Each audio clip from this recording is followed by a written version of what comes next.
Welcome. My name's Arna, and today I wanted to show you how pending orders work on the POS.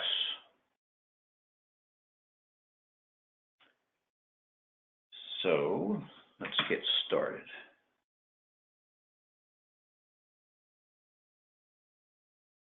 On the left, I have a POS, and I have on the right, I have another POS. So I've got two POS systems. The one on the left, Arna is logged in, and the one on the right, Helene has logged in.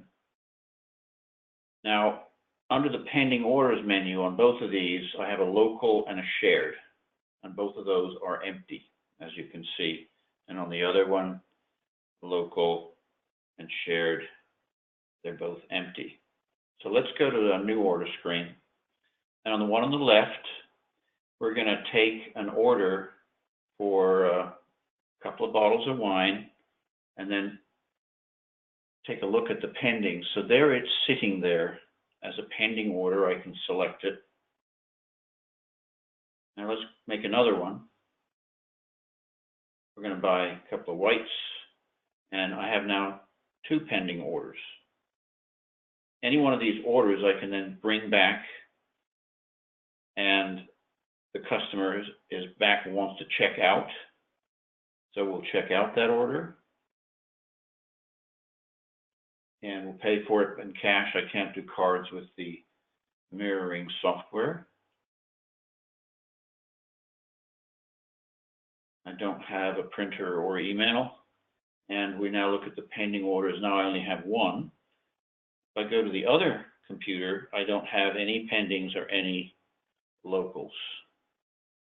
So let's try something different this time. Let's go over to this machine, and we're going to say that table 1 wants one of these tastings and one of those tastings.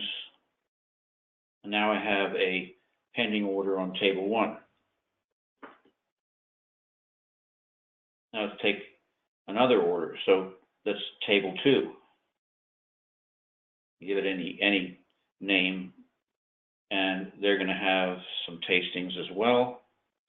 Now I have two orders that are sitting and waiting for, they can add to orders or they can check out at another stage. So let's check out table 1. Oh, before I do that, let me go over to look at see there's nothing shared over in the other machine, only just that one order that was local to me. Now I'm going to check out the table 1. Again, I have to do cash, 26.39. Don't have email or printer. And I go to my pendings. I only have one now. And if I go to the other machine, still no shared, just the one local. I'm going to pick this one, and I'm going to send it over to, I'm going to save it. If I look at the other machine here, you'll see I have now the table 2 is on that machine. So I can select table 2 over here, and then Elaine has to go and see to a customer, but table 2 want to check out. Now Arna can take over and check out table 2. 34.96. Have email or printer, and I go to my pending orders, and there's none shared, still just the one local. And if I click back on shared on Elaine's machine, that one's gone. It's been taken care of. I'll just give you another example of this. So somebody comes in and they're buying a couple of things, and they'd like to go wander around. So let's find out what they're called. Okay, Bill, we'll hold your order for you. And so Bill's order is sitting here in local, and that's what the order is. So I gave it a name. That's really important. Now I'll save the order. And if I click on the shared over here, there's the bill order. And again, I can elect to check out Arna can check it out, or Elaine it comes back, they want to add something to this order. They wanted a rosé, and now I can check out,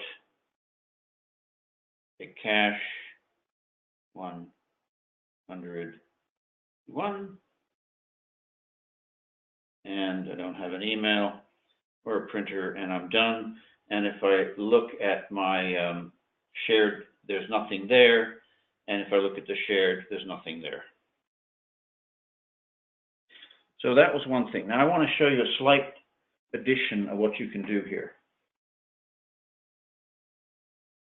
So I'm going to bring up Active Club Manager, and I'm going to, there is a configuration record for every single location that you have POSs in, also wholesale locations. We're going to change this particular switch right here. So I'm going to change that to be a yes, that I want to enable orders to be open. And I'll show you what that means. But we made the change. That can go away. I can get rid of the highlighting.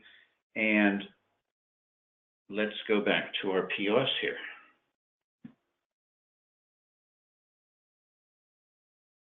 Now, both of these need to log out because we've made a configuration change. And when a configuration change happens, I can clear the cache, which will allow you to do that interactively, log in as the two operators. And I'm setting up with this new mode. So let me give you an example of what that would do. So customer comes in, he's going to get a tasting. And now I have a pending order for a $10 tasting. Now we have this policy that if you buy something, the tasting is free. So, but I want the money for the tasting up front. So we're going to pick the pending order, check it out, which I didn't have to go to the pending stage. I could have gone straight to checkout, and pay my $10.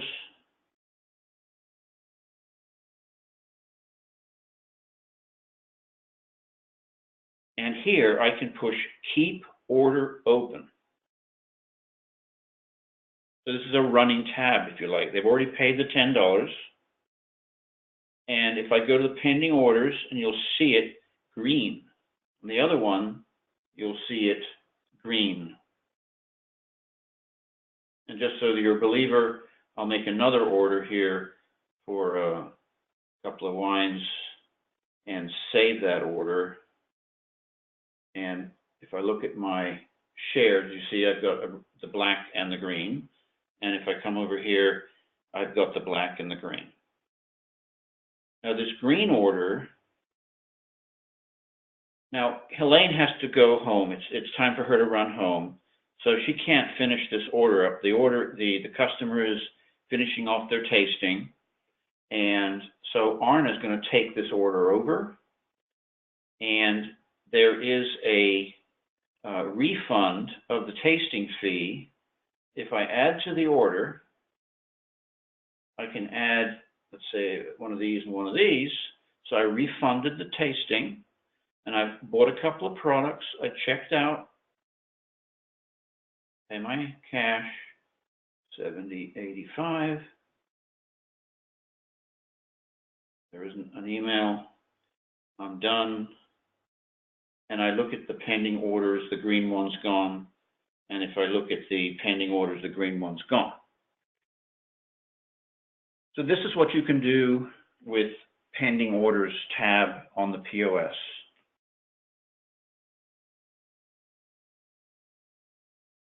I hope that was useful for you. We thank you for coming and look forward to seeing you the next time.